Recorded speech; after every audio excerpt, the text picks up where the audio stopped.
The story of the lost city of Atlantis remains one of the most enduring and captivating legends of all time. This story of an ancient civilization trapped underwater has been retold in countless books, movies, and TV shows. But did an advanced ancient civilization really exist, only to vanish without a trace?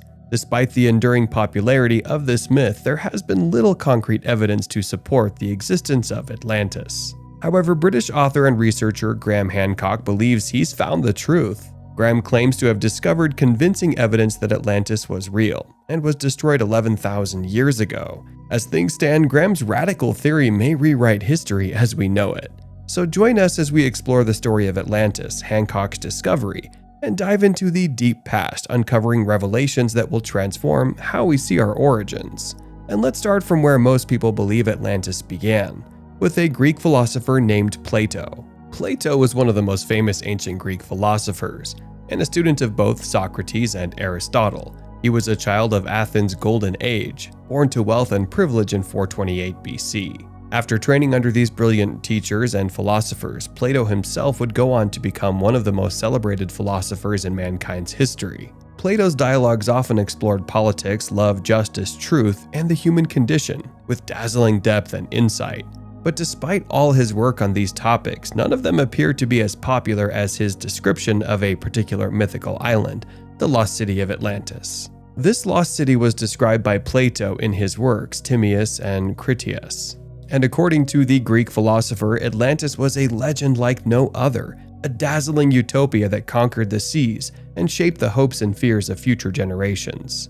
Plato believed Atlantis was a powerful and advanced civilization that existed over 11,000 years ago. He also described Atlantis as a vast island located beyond the Pillars of Hercules, which was the ancient name for the Strait of Gibraltar. Atlantis was said to be even larger than Asia and Libya combined, and it was ruled by a series of kings who were descended from the god Poseidon. He describes the city as having a circular shape, with a central island surrounded by concentric rings of water and land. The people of Atlantis were said to be highly skilled in various sciences and arts, but eventually became corrupt and were punished by the gods with a flood that destroyed the city. Plato's account of Atlantis describes how the civilization became increasingly materialistic and selfish. And as punishment for these behaviors, the gods caused a catastrophic flood that destroyed Atlantis. The civilization and all its inhabitants were then swallowed up by the sea. Over time, Plato's story of Atlantis has been interpreted and retold in many different ways. While some have argued that the story has merely a metaphorical tale meant to illustrate the dangers of excesses and the importance of humility, others have claimed that it was a real place that was lost to history. As expected, most people believe Atlantis is nothing but a fictional story that Plato heard about, got convinced of, and wrote about. However, there's one man who seems to think he can convince them. The man is none other than the renowned writer and researcher Graham Hancock. Graham claims to have spent decades investigating the possibility that Atlantis was a real place.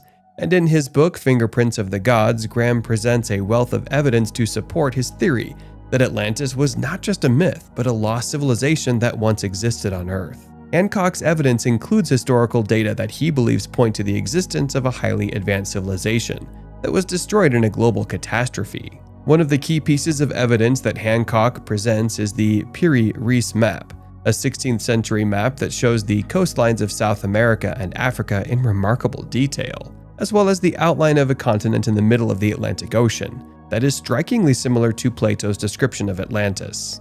Hancock also points to the megalithic ruins found around the world, such as the pyramids of Egypt and the stone circles of Europe, which he believes show evidence of a shared global culture that was capable of building monumental structures with advanced engineering techniques.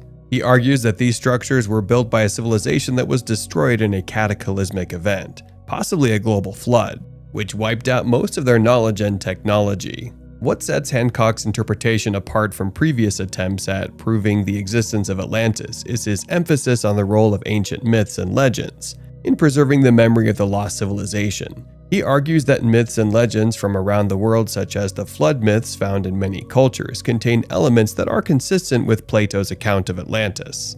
He believes that these stories are not just fanciful tales, but are based on real historical events that have passed down through generations. To support his theory, Hancock also draws on the latest findings in fields such as geology and archaeology, which suggests that there have been multiple global catastrophes in Earth's history that could have wiped out ancient civilizations. He argues that these catastrophes were caused by cometary impacts, solar flares, or other natural events that are beyond human control.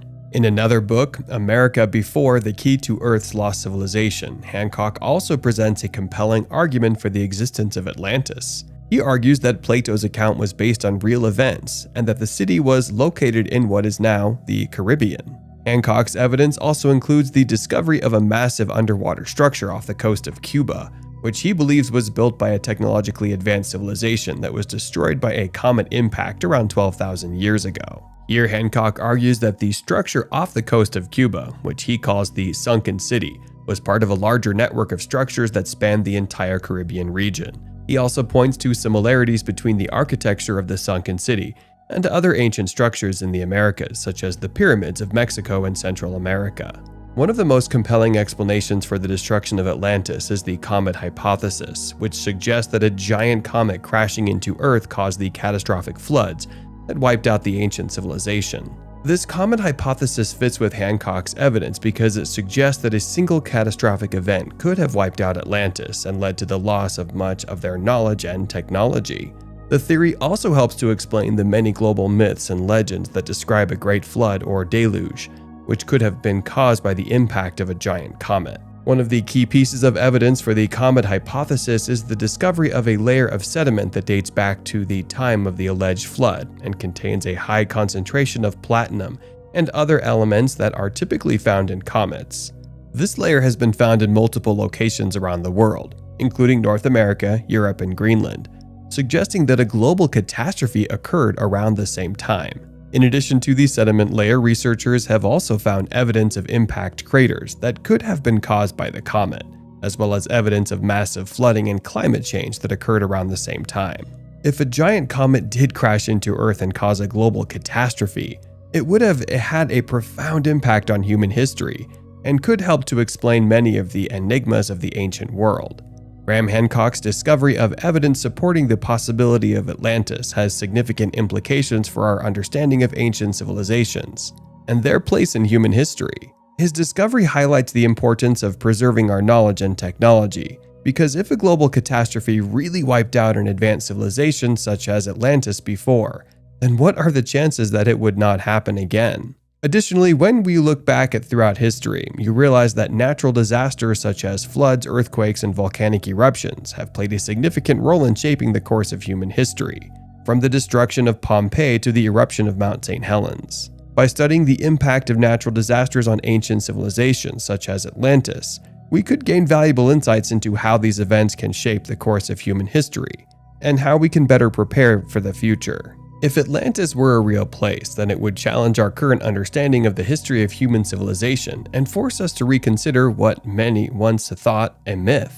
If myths and legends such as the story of Atlantis are based on real historical events, then it could change our understanding of what constitutes a historical fact and what is merely a myth. It could also highlight the importance of preserving and studying myths and legends as means of preserving the memory of past civilizations and the lessons they have to teach us. However, Graham Hancock's theory that Atlantis was a real place has faced criticism and skepticism from many scholars and experts in the field. While his evidence is compelling, some argue that it's not enough to prove the existence of a lost civilization such as Atlantis.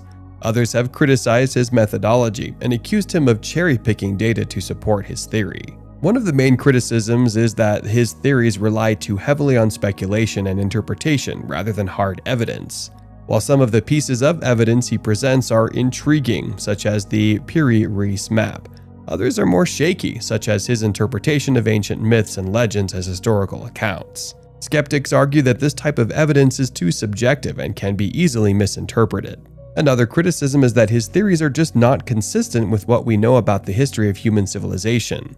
While there is evidence of advanced civilizations that existed thousands of years ago, such as the ancient Egyptians and the Maya, there is no conclusive evidence of a civilization as advanced as the one described by Plato. Skeptics argue that the idea of a lost civilization like Atlantis is more a myth than reality, and with good reason too. The fact is that the evidence of Graham presents can be explained in other ways. For example, the Piri-Reis map could be a forgery or a mistake, while the megalithic ruins around the world could be the result of cultural diffusion rather than a shared global culture. Skeptics also argue that the sediments and impact craters that Hancock cites as evidence of a comet impact could have other explanations, such as volcanic eruptions or climate change. Despite these criticisms, Hancock's theory remains popular among some scholars and the general public. There's also a broader debate about the role of alternative theories in the field of history and archaeology. Some argue that it's important to challenge traditional views and explore new possibilities, while others are more cautious and prefer to stick to established theories until there is more concrete evidence to support alternative interpretations. It is true that we may never know if the lost city truly existed, but there is no doubt that the myth of Atlantis has had a significant cultural impact, inspiring countless works of literature, art, and popular culture. From Jules Verne's Journey to the Center of the Earth to the Marvel Comics character Namor, the Submariner, the myth of Atlantis has been a source of inspiration for writers and artists for quite some time. But what is it about the myth of Atlantis that continues to fascinate us? Perhaps it's the idea of a lost civilization that was more advanced than our own, or perhaps the mystery surrounding its disappearance. Or maybe it's the utopian vision of a society that was free from the problems and conflicts of our own world. The idea that such a civilization could have been destroyed in a single day or night by a catastrophic event is both tragic and awe-inspiring, and it speaks to our fear of the unpredictability of nature and the fragility of human existence. So, what does the future hold for Atlantis? Despite the controversy surrounding Hancock's theory, there is ongoing research and exploration into the possibility of Atlantis.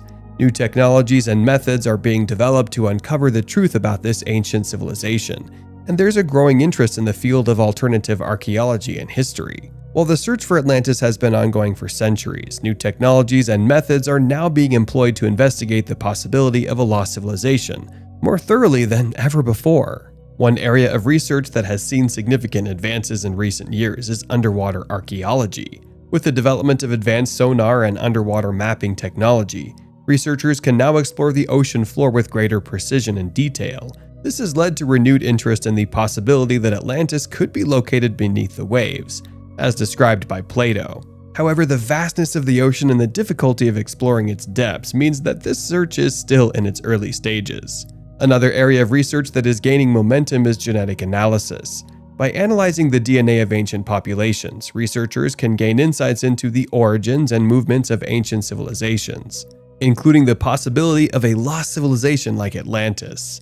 The role of new technologies and methods in uncovering the truth about Atlantis is likely to be significant in years to come. With advances in fields such as archaeology, genetics, and geology, researchers will be able to explore the possibility of a lost civilization with greater accuracy and detail than ever before.